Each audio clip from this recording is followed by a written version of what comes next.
ዮሴፍም የቤቱን አዛዥ እንዲህ ብሎ አዘዘ፣ አይበታቸው የሚያነሳውን ያህል ሙላላቸው። የሁሉንም ብር በአይበታቸው አፍ ጨምረው፣ በታናሹም አይበት አፍ የብሩን ጽዋዬንና የእህሉን ዋጋ ጨምረው። እርሱም ዮሴፍ እንዳለው አደረገ። ነገ በሆነ ጊዜም ሰዎቹ አህዮቻቸውን ይዘው ይሄዱ ዘንድ ተሰናበቱ።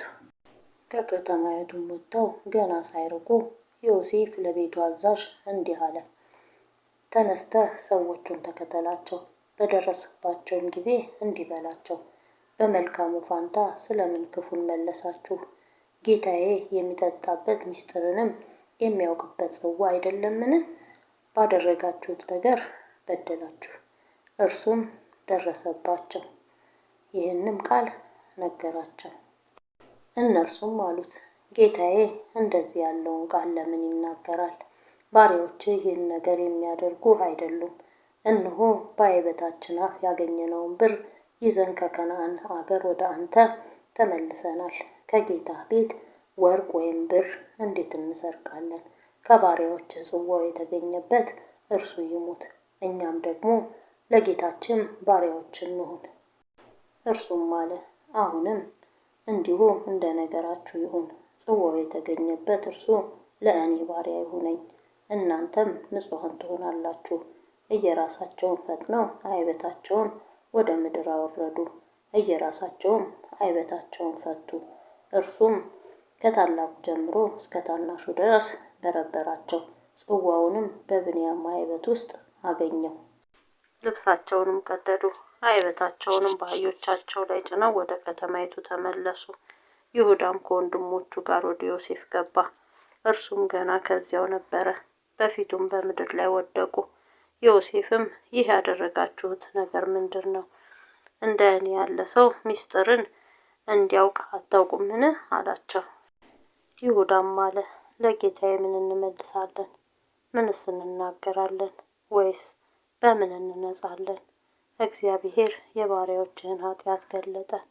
እነሆ እኛም ጽዋው ከእርሱ ዘንድ የተገኘበትም ደግሞ ለጌታ ባሪያዎቹ ነን። እርሱም አላቸው፣ ይህን አደርግ ዘንድ አይሆንልኝም። ጽዋው የተገኘበቱ ሰው እርሱ ባሪያ ይሁነኝ፣ እናንተም ወደ አባታችሁ በደህና ውጡ። ይሁዳም ወደ እርሱ ቀረበ፣ እንዲህም አለ፣ ጌታዬ ሆይ፣ እኔ ባሪያ በጌታዬ ጆሮ አንዲት ቃል እንድናገር እለምናለሁ። እኔንም ባሪያህን አትቆጣኝ፣ አንተ እንደ ፈርዖን ነህና። ጌታዬ ባሪያዎቹን አባት አላችሁን ወይስ ወንድም ብሎ ጠየቀ። እኛም ለጌታዬ እንዲህ አልን፣ ሽማግሌ አባት አለን፣ በሽምግልናው የወለደውም ታናሽ ብላቴና አለ። ወንድሙም ሞተ፣ ከእናቱም እርሱ ብቻውን ቀረ፣ አባቱም ይወድደዋል። አንተም ለባሪያዎችህ ወደ እኔ አምጡት፣ እኔም አየዋለሁ አልህ። ጌታዬንም ብላቴናው አባቱን መተው አይሆንለትም፣ የተወው እንደሆነ አባቱ ይሞታልና አልነው። ባሪያዎችህንም ታናሽ ወንድማችሁ ከእናንተ ጋር ካልመጣ ዳግመኛ ፊቴን አታዩም አልኸን። ወደ ባሪያ ወደ አባታችን በተመለስን ጊዜም የጌታዬን ቃል ነገርነው። አባታችንም ተመልሳችሁ ጥቂት እህል ሸምቱልን አለ። እኛም አልነው፣ እንሄድ ዘንድ አይሆንልንም። ታናሹ ወንድማችን ከእኛ ጋር ይወርድ እንደሆነ እኛም እንወርዳለን። ታናሹ ወንድማችን ከእኛ ጋር ከሌለ የዚያን ሰው ፊት ማየት አይቻለንምና። ባሪያ አባቴም እንዲህ አለን፣ ሚስቴ 2 ወንዶች ልጆችን እንደወለደችልኝ እናንተ ታውቃላችሁ። አንዱም ከእኔ ወጣ፣ አውሬ በላው አላችሁኝ፣ እስከ ዛሬም አላየሁትም። ይህንም ከእኔ ለይታችሁ ደግሞ ብትወስዱት ክፉም ቢያገኘው ሽበቴን በሐዘን ወደ መቃብር ታወርዱታላችሁ። አሁንም እኔ ወደ አባቴ ወደ ባሪያ ብሄድ ብላቴናውም ከእኛ ጋር ከሌለ ነፍሱ በብላቴናው ነፍስ ታስራለችና ብላቴናው ከእኛ ጋር እንደሌለ ባየ ጊዜ ይሞታል። ባሪያዎችህም የባሪያህን የአባታችንን ሽበት በሐዘን ወደ መቃብር ያወርዳሉ።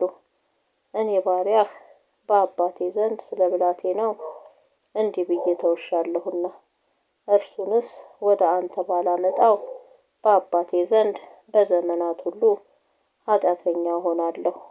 ስለዚህም እኔ ባሪያ በጌታዬ ዘንድ ባሪያ ሆኜ በብላቴናው ፋንታ ልቀመጥ፣ ብላቴናውም ከወንድሞቹ ጋር ይውጣ። አለዚያም ብላቴናው ከእኔ ጋር ከሌለ ወደ አባቴ እንዴት እወጣለሁ? አባቴን የሚያገኘውን መከራ እንዳላይ